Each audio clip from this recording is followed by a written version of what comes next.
Jamii ya Kipsigis imekumbwa na huzuni mara kadhaa kutokana na vifo vya viongozi wake maarufu waliopoteza maisha kwa ajali za ndege. Viongozi hao walikuwa wakiheshimiwa kwa kazi zao na maendeleo ya jamii, siasa na sera za taifa, na vifo vyao viliacha pengo kubwa kwa utendaji na hisabati. Ajali hizi zimesababisha majonzi makubwa katika familia, jamii na taifa kwa ujumla. Ilikuwa tarehe 10 Juni mwaka 2008 wakati Cornelius Kibrono aliyekuwa waziri wa barabara na mbunge wa Bomet, vilevile Honorable Poso aliyekuwa msaidizi wa waziri na mbunge wa Sotik, waliokuwa safarini kwenye ndege ndogo ya Cessna 210 kutoka Nairobi kuelekea Kericho waliaga dunia. Ndege hiyo ilikumbwa na ukungu mkali wa hali mbaya ya hewa, ikipoteza udhibiti na kugonga miti kisha kuta za nyumba karibu na Kojonga, Narok. Wote waliokuwa ndani ya ndege, wakiwemo rubani na askari wa usalama, walifariki papo hapo. Utafiti wa ajali ulionyesha kuwa chanzo kilikuwa hali mbaya ya hewa, ukosefu wa maono kwa rubani na mipango duni ya ndege. Vifo vyao viliacha pengo kubwa katika siasa za Kipsigis na taifa kwa ujumla.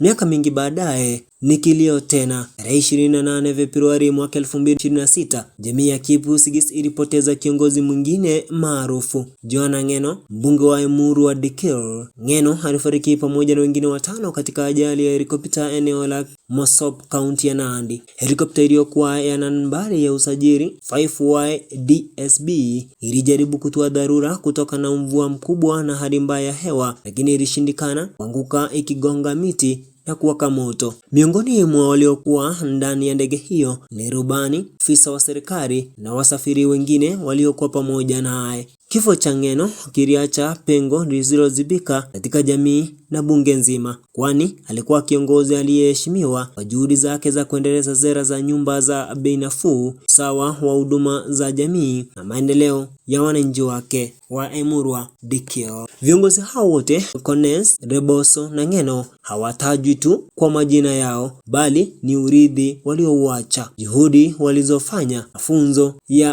tahadhari yanayobaki kwa taifa. Ajali hizi ni ukumbusho wa jinsi maisha ni hafifu, hata kwa viongozi waliokuwa mstari wa mbele wa maendeleo ya jamii zao. Jamii ya Kipsigis inaendelea kuomboleza, huku wito ukishinikiza tahadhari zaidi ya usalama wahanga kwa wote wanaosafiri kwa kazi rasmi. Hivi ndivyo historia ya huzuni ilivyoikumba jamii ya Kipsigis. Viongozi hawa wameondoka, lakini urithi wao na huduma zao kwa jamii vinaendelea kuishi. Hii ni ripoti ya Brian Bichanga, Africa 24, ikiwaleta ukweli na kumbukumbu ya viongozi waliotufanyia kazi. Rest in peace, Cornelius, Leposo na Ngeno.